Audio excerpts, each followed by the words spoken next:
Today we're doing section 1.2, row reduction in echelon forms. Echelon form or row echelon form. 1, all non-zero rows are above any rows of all zeros. Each lead-in entry, i.e. leftmost non-zero entry of a row, is in a column to the right of the lead-in entry of the row above it. All entries in a column below a lead-in entry are 0. If a matrix satisfies the following additional conditions, then it is in reduced echelon form or reduced row echelon form. The lead-in entry in each non-zero row is 1. Each lead-in 1 is the only non-zero entry in its column. And this leads us to theorem 1, uniqueness of reduced echelon form. Each matrix is row equivalent to one and only one reduced echelon matrix.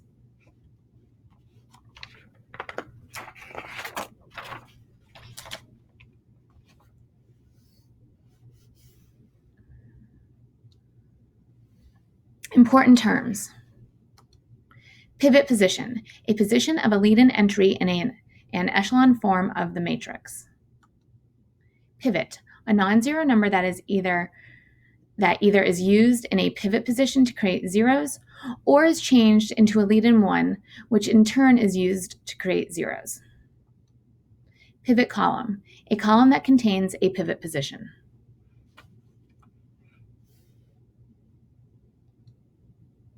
Let's look at example 1. Row reduced to echelon form and locate the pivot positions.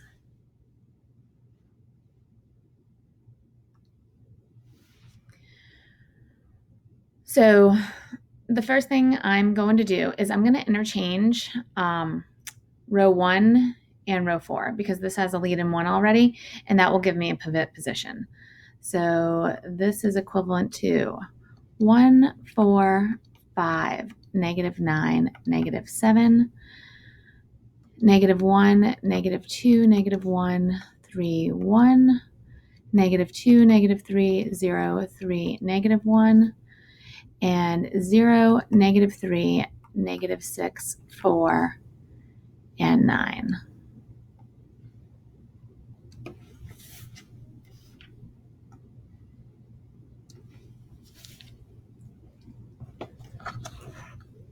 From here, I'm going to add, if I add row 1 and row 2, that eliminates this and it becomes a 0. Also, if I do 2 times row 1 and add it to row 3, that eliminates -2 and that becomes a 0 as well. So that's what I'm going to do in the next step. So you can go ahead and do that as well. So row 1 is going to stay the same. I'm going to take row 1 and add it to row 2 and get 0, 2, 4, -6, and -6. Now I'm going to take twice row 1 and add it to row 3, or negative twice row 1 and add it to row 3, and get 0, 5, 10, -15, -15.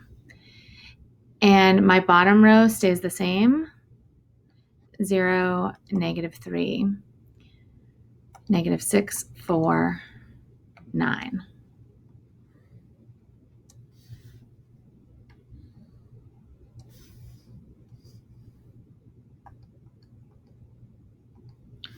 So looking at the next step, if I take half of row 2, that would give me a lead-in 1 here. So that's what we're going to go do in the next step.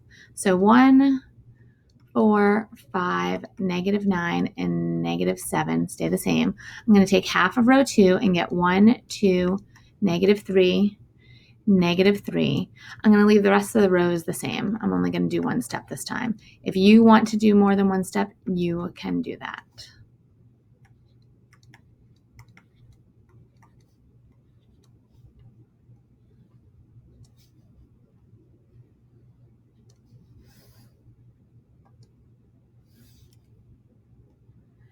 And then in my next step, looking at this, I'm going to So now I have a pivot column here because this is a lead in 1. I'm going to go ahead and interchange row 3 and row 4. You could do this in a different step. I'm going to do that because if I interchange row 3 and row 4, I can take twice of row -2 times row 2 in the next step and add it to my new row 4, and I'd get all zeros. So I'm going to interchange row 3 and row 4. So row 1 is going to stay the same.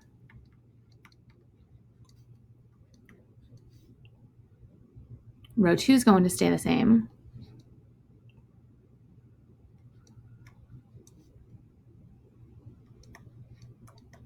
And I'm interchanging row 3 and row 4. So 0, -3, -6, 4, 9, and 0, 5, 10, -15, -15.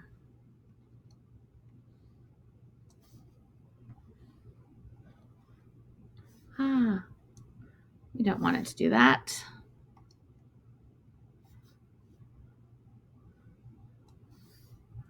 Okay, let's go up here.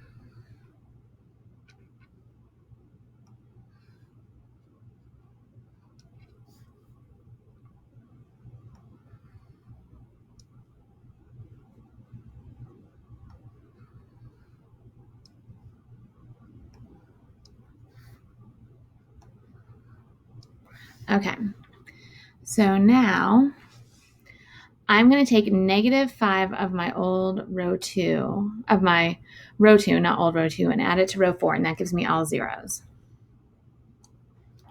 So my row 1 stays the same. I have 1, 4, 5, -9, -7, 0, 1, 2, -3, -3, 0, -3, -6, 4, 9. And when I take -5 times row 2 and add it to row 4, I would get all zeros. Next, I'm going to take, why does it keep doing that? Next, I'm going to take 3 times row 2. So if I look at 3 times row 2 and add it to row 3, that would eliminate my 3 here. It would also eliminate my 6 here, and it would give me a -5 here with a 0 being here as well. And that will give me echelon form. So I'm not doing anything to row 1. So row 1 remains 1, 4, 5, -9, -7. Row 2 remains the same, 0, 1, 2, -3, -3. And I'm taking 3 times row 2, adding it to row 3, and I'd get 0, 0, 0, -5, 0, and my bottom row is already all zeros. In the last step, I can divide this by -5 to get a lead in 1. So I'd have 1, 4, 5. And right here, this is echelon form. -9, -7, 0, 1, 2, -3, -3, 0, 0, 0, 1, 0, and then all zeros in my last row.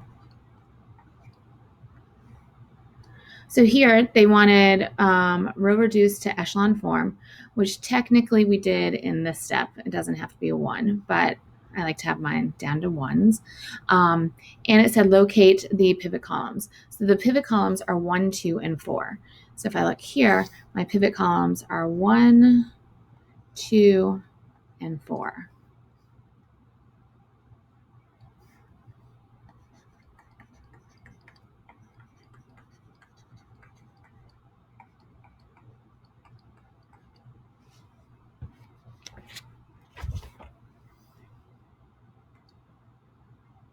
Example 2, row reduce echelon form and then reduce row echelon form. So why don't you guys take a minute and try to do this for yourself? So go ahead, pause the video, and try to do this, and then you can compare your answer to mine. However, there's more than one way to get to the final answer. So pause now and try it on your own. So my first step that I'm going to do, and I usually do one or two steps per a step in notes, but you can do more than one. That's perfectly fine. Is I'm going to interchange row 1 and row 3.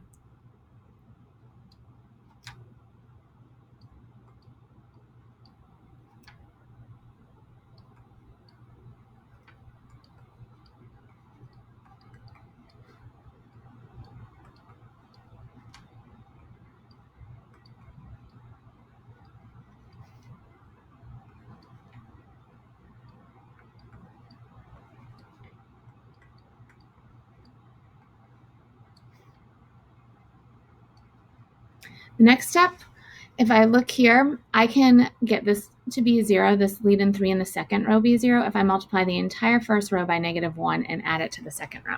So that's what I'm going to do with my next step. So my first row is still going to remain the same. The next row becomes 0, 2, -2, oh, excuse me, -4, 4, 2, and -6. My bottom row remains the same, as I didn't do anything to that as well.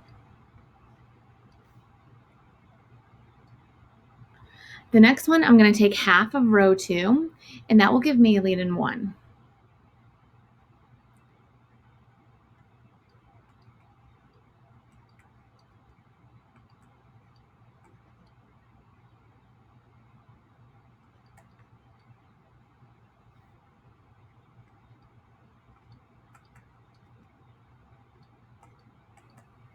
So I took half of row 2 to give me a lead in 1 here.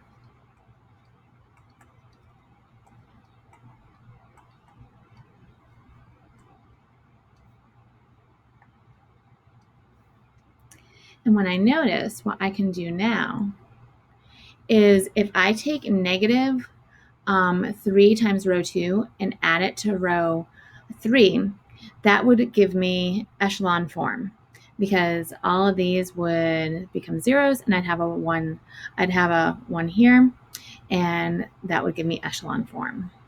So I'm not doing anything with row 1, it's still remaining the same. Row 2, I'm not doing anything to. And what I'm doing is I'm multiplying row 2 by -3 and adding it to row 3. And I'd get 0, 0, 0, 0, 1, 4. From here, I notice I'm going to do 2 steps this time. That if I take negative row 3 and add it to row 2, I get a 0 here. Because right here, the previous step, this was my echelon form.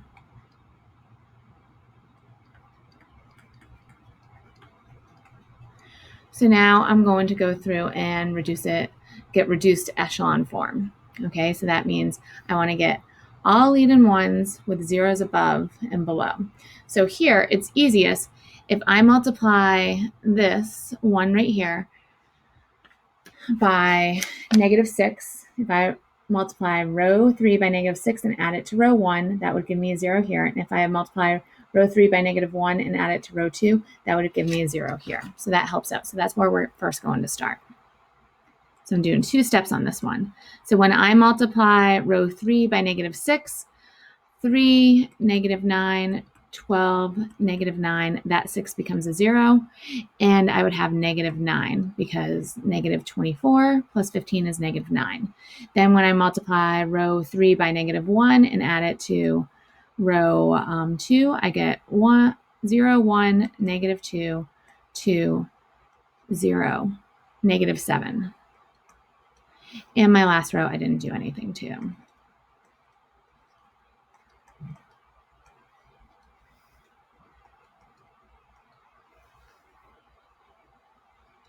In the next step, I can go ahead, and if I look here, I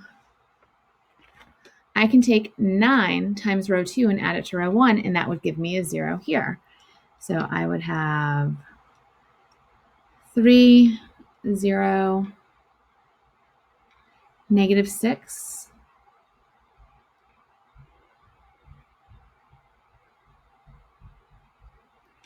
9, 0, -72.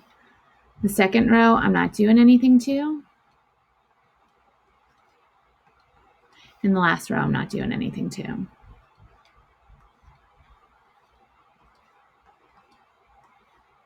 And lastly, to get it in reduced echelon form, I have to divide the first row by 3.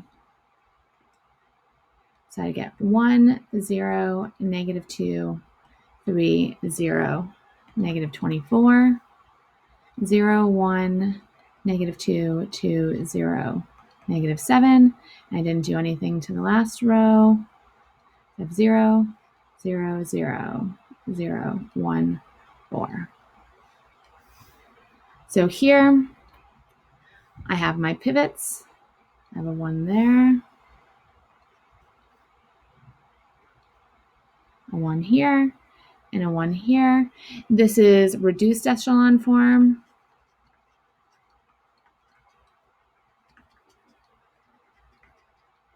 Because I have zeros above and below my 1s, and my pivot columns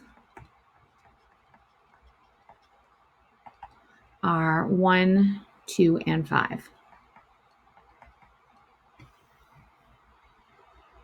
And again, you can add steps together and get to this answer in different steps. As long as you get this as your answer, you're fine.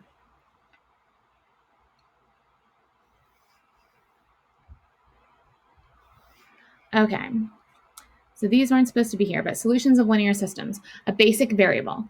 Any variable that corresponds to a pivot column in the augmented matrix of a system. Free variable. All non-basic variables. So a basic variable corresponds to a pivot column in an augmented matrix of a system. If I don't have a pivot column, that corresponding column would be a non-basic variable.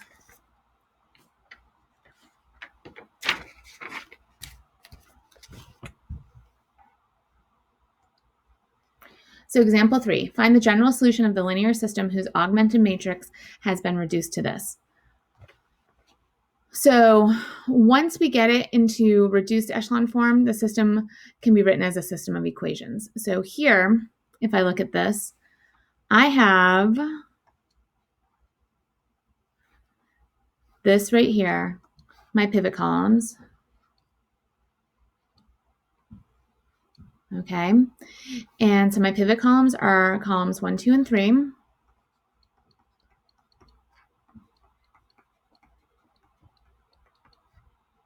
Or excuse me, 1, 3, and 5. That means my basic variables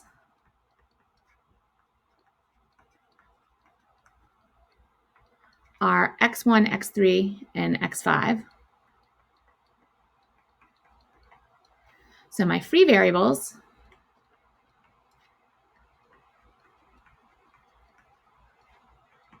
would be x2 and x4. Because x2 and x4 are free variables, the system has infinitely many solutions. Okay? Only use the reduced echelon form to solve a system. Okay? So if I want to solve this, what we would have here is you go ahead and you write this as a system of equations. Okay? And I would take this and I would have x1, because that's what 1 is, plus 6x2 plus 3x4 equals 0. Then I would have x3 minus 8x4 equals 5. And then I would have x5 equals 7. So to actually find the general solution of this, you would solve for x1. So my general solution would be x1 equals negative 6x2 minus 3x4. x2 would be a free variable.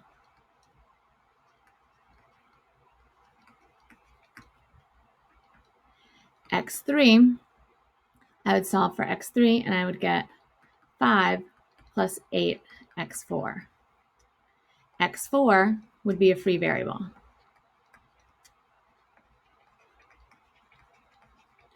And then x5 would just be 7.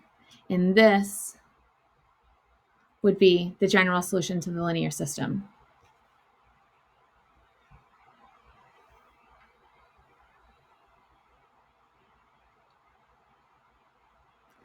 Let's look at example 4.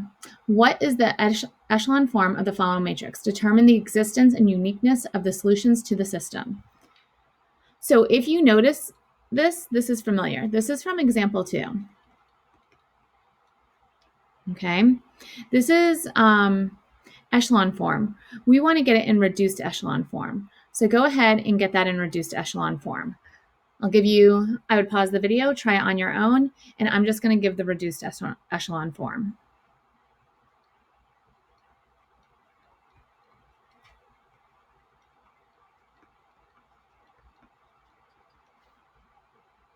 So reduced echelon form is 1, 0, negative 2, 3, 0, negative 24, 0, 1, negative 2, negative 2, 0, negative 7, and 0, 0, 0, 0, 1, 4.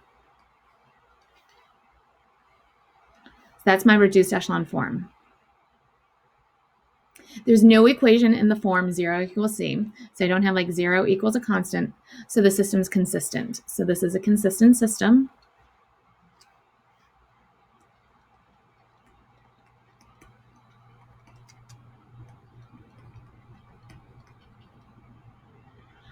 That means it exists with free variables. So with free variables, so there's infinitely many solutions because of the free variables.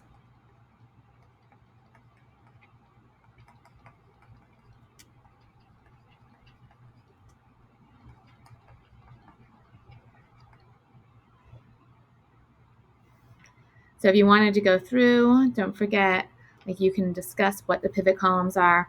Column 1, column 2, and column 5 were my pivot columns. So x1, x2, and x5 are my basic variables, meaning x3 and x4 are my free variables.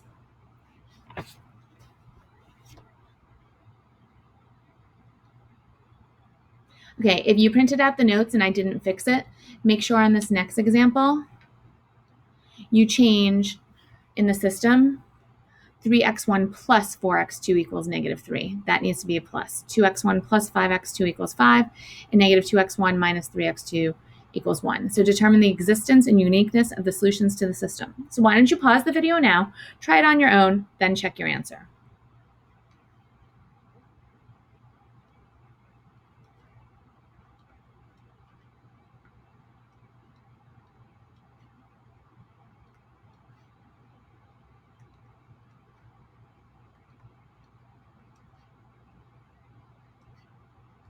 So here I have my augmented matrix. I'm going to interchange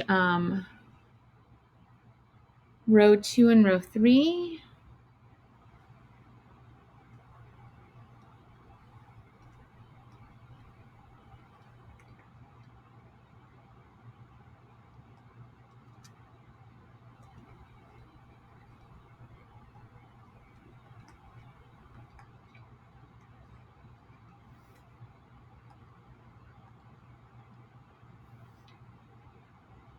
And then my next step, I'm going to add row 2 and row 3 together. So I'm going to add row 2 and row 3 together for the second one and the third row. So I'm doing this, add in row 3 to the second row, add in row 2 to the third row.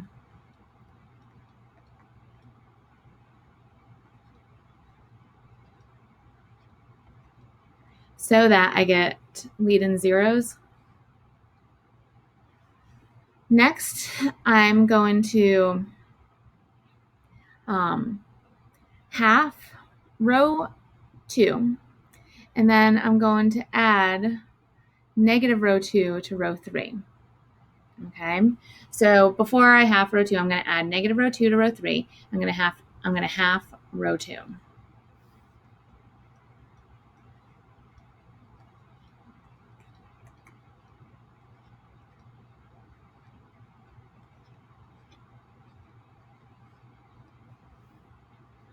The next step, I'll move back to the top.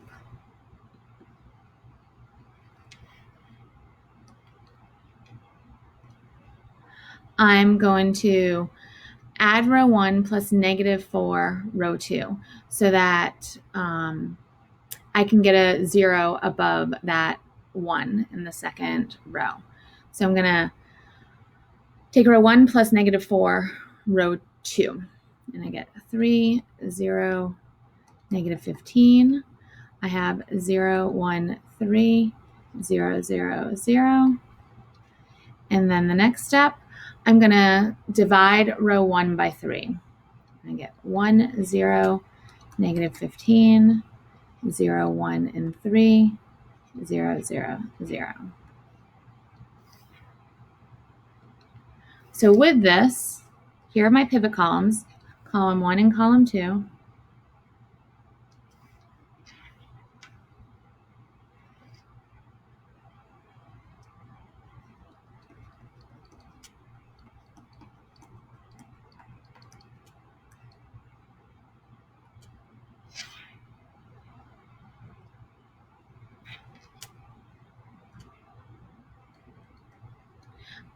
My basic variables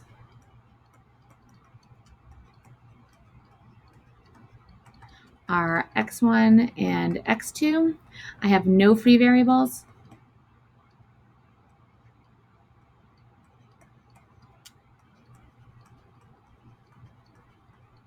So it's a consistent system with no free variables, so there's one unique solution.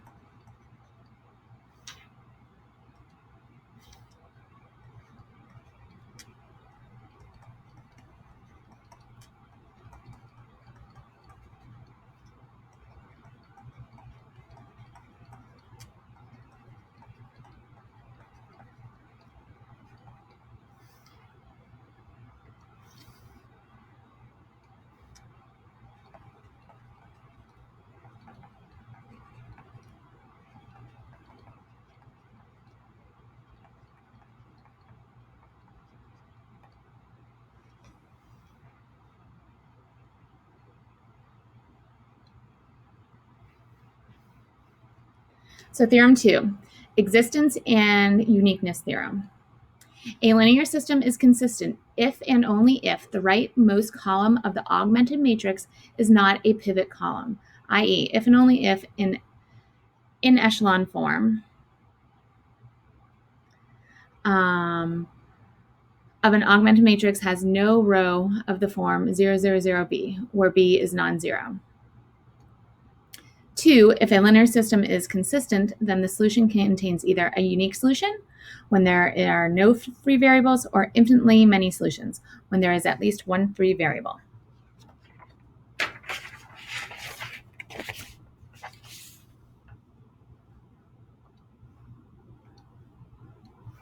Using row reduction to solve linear systems. Write the augmented matrix of the system. Use row reduction algorithm to obtain an equivalent matrix in echelon form. Decide whether the system is consistent. If not, stop. Otherwise, go to the next step. Continue row reduction to obtain the reduced echelon form.